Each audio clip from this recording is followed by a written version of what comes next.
Well, thank you very much. I'd like to begin by acknowledging the people of the Kulin Nation, who are the traditional owners of the land on which we now stand.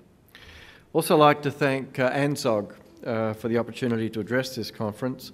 High order public administration, research and teaching institutions like ANZOG add immeasurably to the public sector's capacity to serve governments and to serve the people of Australia.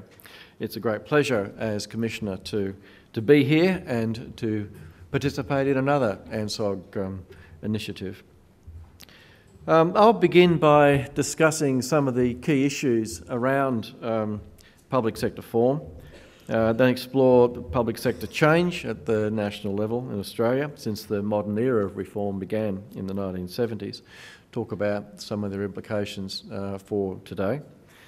My primary focus will be the comprehensive reform program set out in the publication Ahead of the Game, a Blueprint for Reform of Australian Government Administration. That reform agenda was adopted by the current government and is now being implemented. Its progress, of course, will be subject to the policies of the incoming government because, as we all know and can't possibly miss, we're in caretaker period. And I'll finish with some thoughts about what tomorrow might bring and how we can continue to work towards becoming a world-class public sector and maintain the momentum that is needed to support reform. Reform is essentially about balancing continuity and change, choosing between incremental change and more substantial change. As the management thinker Charles Lindblom puts it, incrementalists are concerned primarily with marginal improvements that reformers can agree on in practice, whereas critics of incrementalism are concerned with a more systematic approach to setting objectives and achieving measurable outcomes. Lindblom identified this dichotomy and the implications of each approach more than 50 years ago, but that dichotomy still has relevance today. The challenge for reformers is to judge when fundamental rather than incremental change is needed. Now, in a recent publication, which was referred to earlier on this morning, the OECD identified 5 key lessons to emerge from their study of global public sector reform. I think each of these is worth noting. The first is the importance of raising citizens' awareness of and support for reform through public debates and consultation strategies. The second is the need to consult extensively with public servants who are affected by the reform. The third is the requirement to reduce uncertainty and therefore opposition to reform by allowing it to proceed in stages, that is, to proceed incrementally, even though the objective in the end may in fact be quite fundamental. The fourth is the need for permanent independent organisations for steering reform, especially after the initial stages, in order to prevent incrementalism giving way to inertia and stalling reform. And the fifth is the importance of individual national jurisdictions supporting and collaborating with international public sector research organisations in information sharing and evaluating reform approaches and progress. Now, all of these elements have formed a component in past reform activities in the APS, and I think it's fair to say that they've also been that they also figure prominently in current thinking and in initiatives which no doubt will continue to loom large in the public sector in the future. There's another important aspect to designing sustainable or fit-for-purpose reform approaches, the little explored conception of a nation's administrative tradition. A sound understanding of the influence of a country's administrative tradition is needed in framing sustainable reform initiatives and charting their progress. Now, the Australian Public Service is a very different institution to the one that I joined in 1972. And as I was putting this together, I was kind of led to reflect that one of my first bosses in the Australian Public Service was Ian Castles. Ian was and is in many respects, a great Australian and a great public servant. He passed away last week. I am one of those who rose to become a secretary in the Australian Public Service, having been mentored by Ian in his or her, his mainly, formative years. Ian was just one of those intellects. He cared about good public policy, and he cared about truth. He cared about evidence, and he rose to be statistician and Secretary of Finance at the end of his career. At various times, he was in fact known as the Australian Public Service's highest paid research officer. And the reason for that was that his brain never ceased. He was always thinking, and if you walked into his office, you could have no idea what topic you were in fact going to talk about. I remember back in the mid-80s, I went to his, mid to late 80s, I went into his office. We were in PM&C, he was a deputy, I think. And I wanted him to clear a brief for what was then known as the Premier's Conference, which he did with alacrity. I don't even think he read it. But as I turned to leave, I was a class 11 at that stage, as I turned to leave the room, he said, "Oh, by the way," he said, and remember this is all pre-floating currencies, we managed the currency back in these days. He said, "Oh, by the way, how long do you think it'd take to establish a forward market in foreign exchange in Australia?" Thanks, Ian. It was always like that. Anyway, Ian was and is one of the greats of the public service. In these days, I mean, he instinctively thought in ways that these days we would call strategic policy advising, and he always stood up for the public interest. During the 4 decades since I began, successive Australian governments and the public sector have been called upon to address the challenges of a rapidly changing world. They've also done so by revising existing policies and programs and by developing new ones. As part of this process, public service leaders have sought to learn from the past when framing new reform proposals. Now, the outcomes of the review of the public service has just been done reflects elements of continuity and change, with key themes from earlier public sector reforms as far back as the 1970s. Successive generations of public servants are constantly called upon to adjust their thinking and practices to respond to changing needs and expectations of their communities, and to exploit new options that emerge from time to time to solve problems as technology changes. And I don't just mean ICT, I also mean administrative technology, the tools that are available to us these days to do our jobs. I'd like to explore these issues by looking at the evolution over time of 3 major themes for the last 40 years. The first concerns the public sector's stewardship role.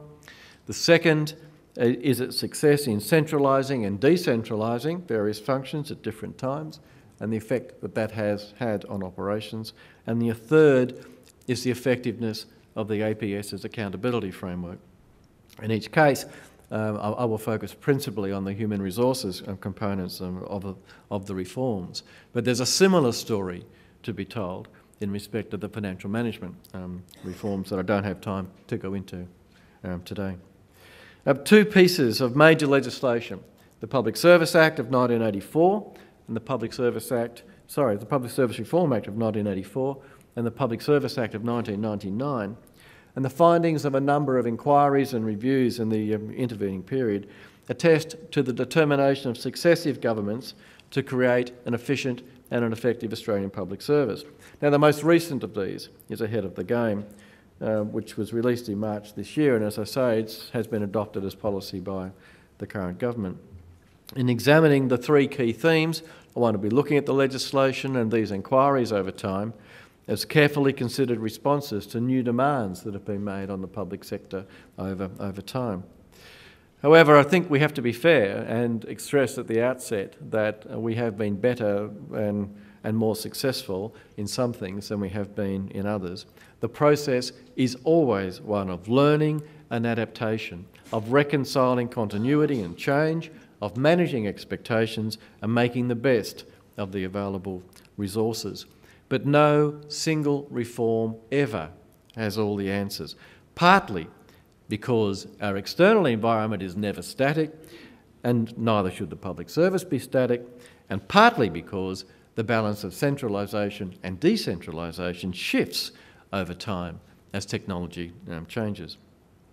Our most recent reforms, some of which have taken us backwards in some respects compared to earlier initiatives, are best viewed in that light, responses to technology and to the incentives as they change over time.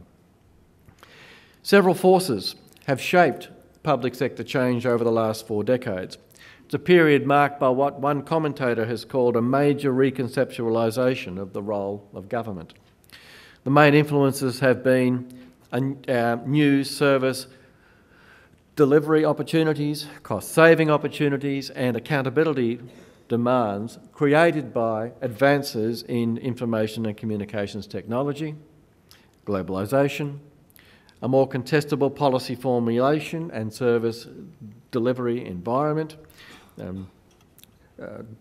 increasing community expectations of government, not just for high-quality services, which I think is fairly obvious, or even for more efficient regulation, which is a bit less obvious, but also in a palpable sense, a growing expectation almost that government can find the solution to just about any problem, even problems that even a short time ago seemed to be intractable. And kind of matching that, there's been a growing intolerance of poor performance by the public sector, whether that's in the direct provision of services or through regulation or in the identification of the issues which are relevant to the citizens of our country. This has led to what has been called a reinvention of government, to one that is characterised by a more agile and a flexible approach to public policy and a high level of responsiveness to the needs of the society.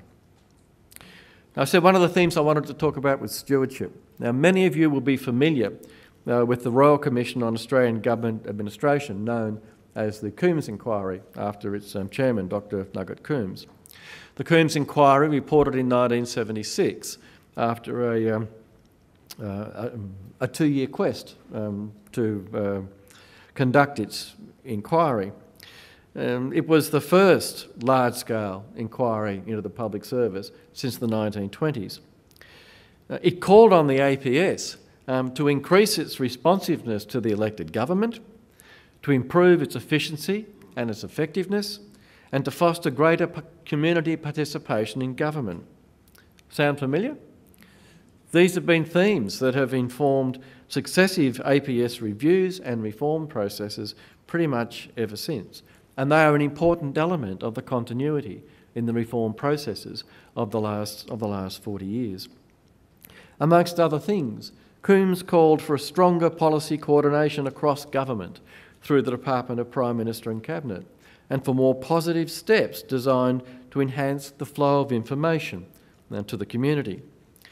There were concerns at the time that departments were operating too independently of each other, and possibly too independently of government, and that the APS was less responsive to the government of the day and to their interpretation of changing community needs than it should be.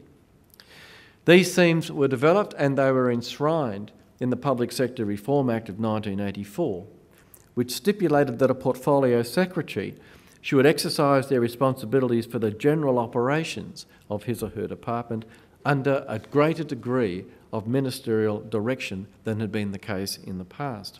And this emphasis was taken further in the Public Service Act of 1999, which, although it gave portfolio secretaries considerably more flexibility in administering their organisations and serving the public, it also introduced greater accountability for results and made it explicit that the secretary administered the department subject to the minister. The point I want to draw out is that by 2010, questions were being raised about whether our understanding of the role of senior leaders of the public service had become too narrow over time.